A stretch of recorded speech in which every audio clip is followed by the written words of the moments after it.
essentially, anytime we meddle in the Middle East too much, and we saw it in the past 8 years, out of control, the end result is chaos. What is happening right now in Syria absolutely falls on the laps of Hillary Clinton and President Barack Obama. They absolutely caused this nightmare. They fomented the Arab Spring. They were part of all of this. They were funneling weapons from from Libya into the hands of these so-called Sunni rebels, etc.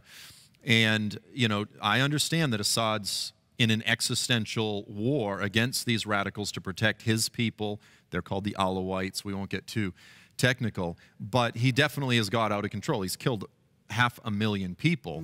And when he gassed these children, yes, Trump, you know, exactly if he was making a statement against Russian sort of expansion of power, you know, I'm not exactly sure what the purpose of all that is, but I know this: the Sunnis that are the normal Sunnis, not necessarily Al-Qaeda, they were grateful because they're being choked out by Assad. But if you take out, this is the conundrum that we're in. I have not yet heard a single military analyst, I mean people who really know the Middle East. I've said, what's the answer?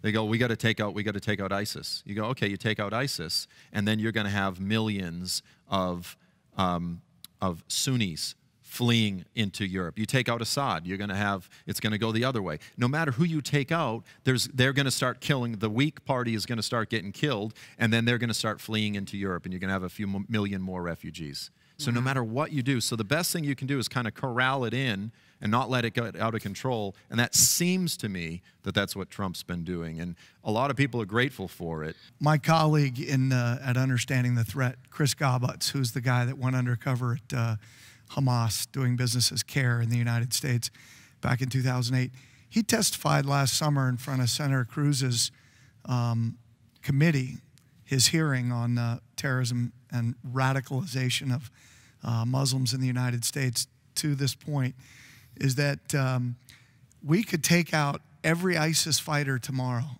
and the global Islamic movement would continue.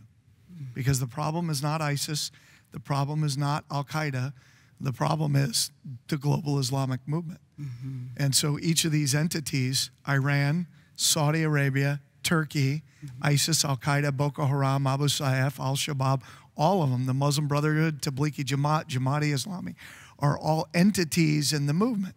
Now, the leading entity is the Muslim Brotherhood of the current movement, but they're all seeking to establish a caliphate under Sharia.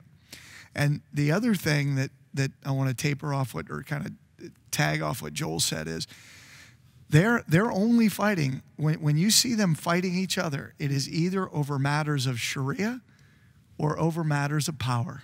That's it. Who's going to be the caliph? Al-Baghdadi of ISIS says he's the caliph right now.